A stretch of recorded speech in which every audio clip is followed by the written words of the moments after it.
যে পেঁয়াজকে একটু হেনস্থা করতে হবে, করে যা হবে দেখা যাবে, কিন্তু ওদেরকে কষ্ট দিতে হবে। এবং যে যতবার পেঁয়াজকে কষ্ট দাও, এখন একজন বিজ্ঞ জ্ঞানী মানুষের মুখে এই সমস্ত কথা খাটে না বা মানায় না। আজকে আমি আপনাদেরকে বলছি, মুখ্যমন্ত্রী হিমন্ত বিশ্ব শর্মা বলছেন, উনি আমার রাজনৈতিক দলের কর্মকর্তাদেরকে বলছেন যে যত বেশি পারো ফর্ম 7 ভর্তি করে ইলেকশন কমিশনের কাছে জমা দাও। ওই ভোটারদের বিরুদ্ধে যাদেরকে ভোটার লিস্ট থেকে নাম কাটিয়ে দেওয়া হবে।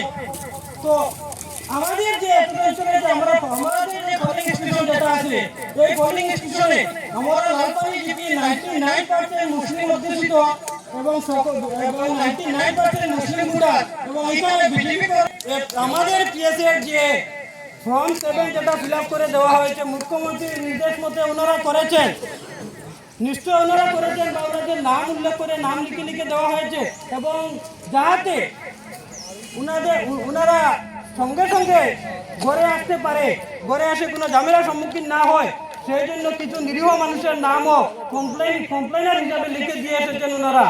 কিন্তু মূল কাজটা ওনারা করেছেন, হয়তো 2-1 করেননি, কিন্তু 7 জনের মধ্যে 5 জন করেছেন, 2 জন ফেক হিসাবে। ফেকের মধ্যে ওদেরও 2 জন আছেন এবং 3 জন ঢুকিয়ে দিয়েছেন কংগ্রেসের কর্মকর্তা, এবং কিছু ঢুকিয়ে দিয়েছেন যে ছেলে বাবার নামে কমপ্লেন দিয়েছে, বাবা ছেলের নামে কমপ্লেন দিয়েছে। এটা একটা বাউতাবাদী, আমাদেরকে মানে বুড়গো বানানোর লেগে তারা এখন এইরকম একটা বুদ্ধি বানিয়ে রাখছে, যাতে বর্তমানে যে পরিস্থিতি 10 তারিখ ভোটার তৈরি হবে, এই 10 তারিখে যদি নাম না আসে, তখন কিন্তু আমাদের আর করণীয় থাকবে যে যার নামে কমপ্লেন করেছে, আমার বাবা হোক, ছেলে হোক, মা হোক, বোন হোক, পাড়া প্রতিবেশী, মামা হোক, মাসি হোক, তার নামে আমাকে কেস করতেই হবে। যদি তার নামে কেস না করি, তখন কে গিয়ে বলবে যে আমি এই কাজ করিনি এবং উনার নামে এই কমপ্লেন আমি দেইনি, ওনাকে কোর্টে গিয়ে বলতে হবে। কারণ স্কুলে আমাদেরকে নিয়ে যাওয়া হয়েছিল হিয়ারিংয়ের জন্য, আমরা কমপ্লেনকারীদেরকে নিয়েছিলাম সঙ্গে, কিন্তু কমপ্লেনকারী বিএলওকে বললে বিএলও বলছে আমি জানি না কে বা কারা করেছে, কি কমপ্লেন দিয়েছে, আমি এই বিষয়ে আমি কিছু জানি না। তো এইভাবে হবে না, আমাদেরকে কমপ্লেনকারীর বিরুদ্ধে কেস করতে হবে। আর যদি ওনারা এইভাবে কোনো কমপ্লেন না করতেন, তাহলে আজকের সবাই এসে আমরা প্রতিবাদী সভা করতে, এই প্রতিবাদী সভায় উপস্থিত হয়ে বলতে পারতেন যে আমরা তোমাদের সঙ্গে আছি। এই প্রতিবাদে আমরা যা করার আগে প্রয়োজনে কোর্ট পর্যন্ত যাইব, সুপ্রিম কোর্ট যাওয়ার আগে যাবো। এবং এখানে তো ওনাদের নাম আলাদা করে বলা হয়নি যে বিজেপি এবং কংগ্রেস নিয়ে বলে কোনো ইয়ে নেই। আজকে ভোট দিতে গেলে ওনাদেরকে আমাদের বিজেপি নিয়ে বলে একটা সাইনবোর্ড পিছনে লাগিয়ে দিতে হবে।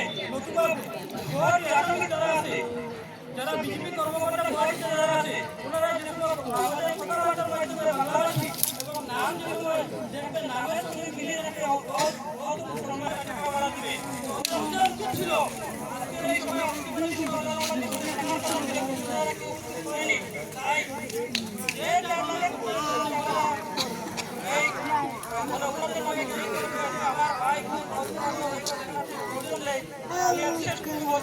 সময় আর এই বলে আমার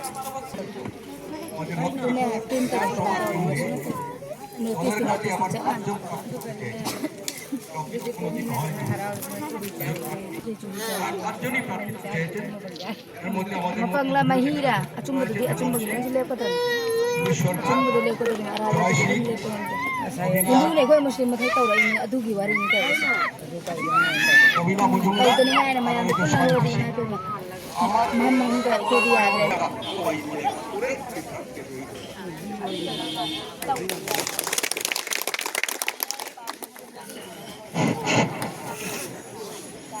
নমস্কার, আসসালামু আলাইকুম।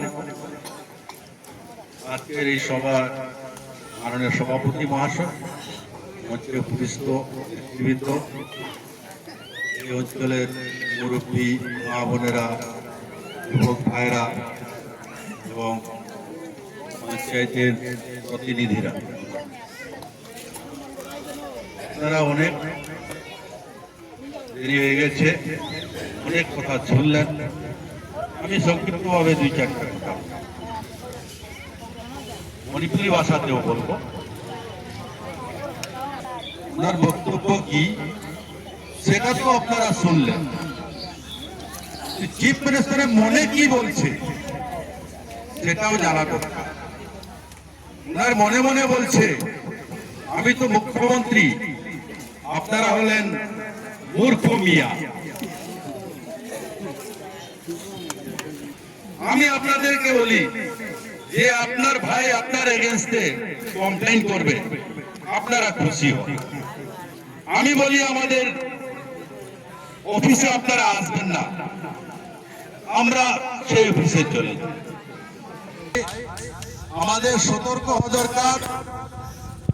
আজকে আমার এগেনস্টে কারা কমপ্লেন করেছে আমি দেখেছি। বিভিন্ন গ্রামে যে ঘরের লোক অসুস্থ, যে ঘরের লোক চলতে পারে না, তার নামে কমপ্লেন। কেন?